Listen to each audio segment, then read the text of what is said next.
Pour moi, il existe 4 types d'oreilles. Vous savez, les gens disent souvent qu'il n'y a que 2 types. Il y a l'oreille absolue et puis il y a l'oreille relative. Et vous connaissez sûrement la chanson.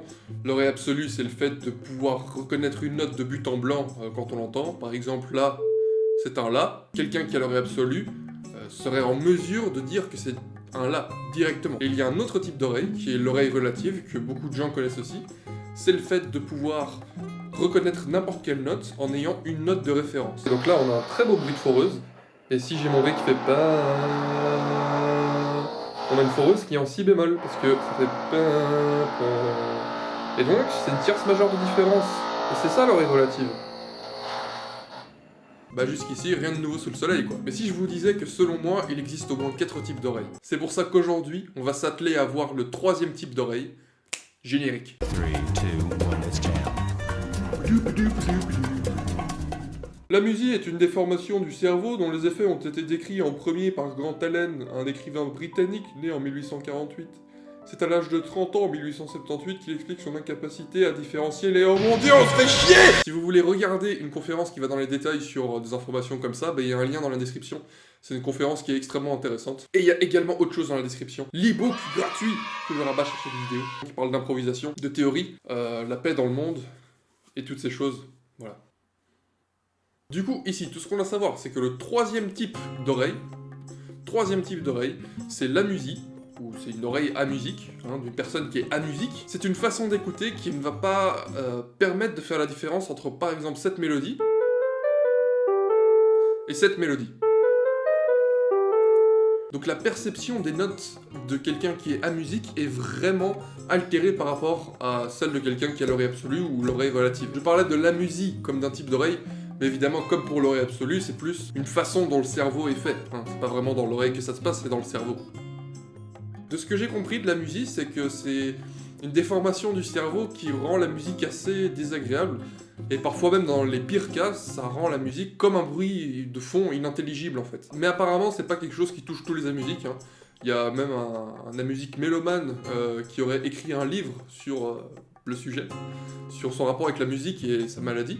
Enfin, sa maladie, c'est pas vraiment une maladie, mais... Petite parenthèse pour les angoissés, parce que je te vois en train déjà de stresser derrière ton écran.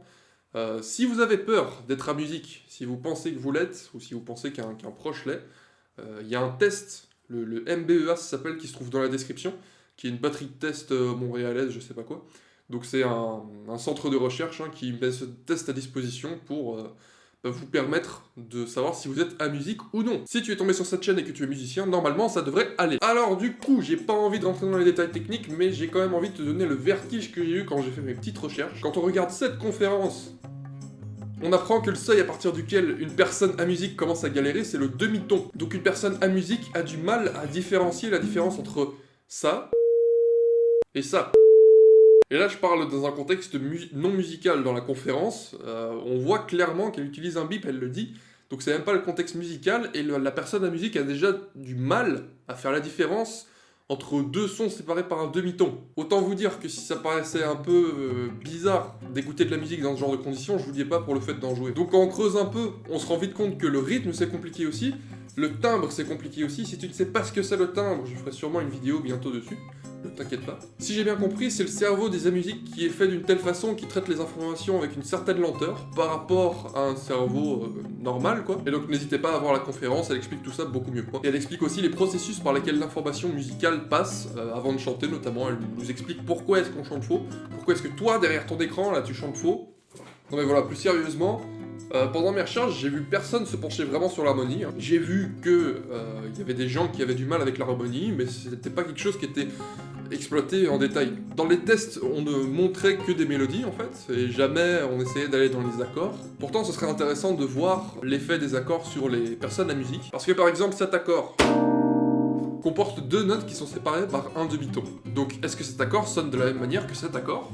Ou bien est-ce qu'ils entendent le clash de fréquences des 2 notes? Et puis surtout, est-ce qu'ils arrivent à ressentir la fonction d'un accord dans une harmonie fonctionnelle, tonale? Et plus simplement, dans quelle mesure sont-ils capables de reconnaître la couleur d'un accord, hein, mineur, majeur? Et est-ce qu'ils sont capables, dans leur esprit, de conceptualiser ce qu'est un demi-ton ou d'entendre un demi-ton, malgré le fait qu'ils ne l'entendent pas physiquement? Et si ce n'est qu'une question d'intervalle, il suffirait d'écrire de la musique qui comporte que des intervalles qui sont d'une tierce mineure ou plus. Parce que oui, il y a des musiques qui ont du mal avec des notes qui sont séparées par plus d'un demi-ton. Le point qui met tout le monde d'accord, c'est la tierce mineure. À partir de la tierce mineure, normalement, les musiques arrivent à différencier les notes. Donc tierce mineure, tout ça c'est dans la description avec mon e-book gratuit, qui est bientôt ton e-book. Et on sait que si on a lu cet e-book, une tierce mineure, c'est 3 demi-tons. Bon, bien sûr, je pose toutes ces questions en étant vraiment très ignorant du sujet. C'est sûrement beaucoup plus compliqué, mais je n'ai fait que survoler le sujet ici pour vous donner un peu envie d'aller chercher, quoi. Il y a encore la question de l'arythmie, notamment, que je n'ai pas abordé dans cette vidéo, et plein d'autres questions. Cette vidéo, c'est juste une invitation pour vous à aller creuser le sujet. Encore une fois, il y a les liens dans la description, hein, si ça vous intéresse. Moi, de mon côté, je vais sûrement continuer à faire des recherches, parce que j'ai vu des informations très intéressantes passer dans mes recherches, là, et ça va sûrement faire l'objet de nouvelles vidéos. Comme le fait, par exemple, que la musique peut être héréditaire. Pour l'heure, n'oubliez pas de télécharger ce petit e-book dans la description, hein, qui vous apprendra tout sur la théorie, tout sur la pratique, tout sur la vie en général. Hein. Mettez un pouce bleu, abonnez-vous, laissez un commentaire. Et puis à plus quoi.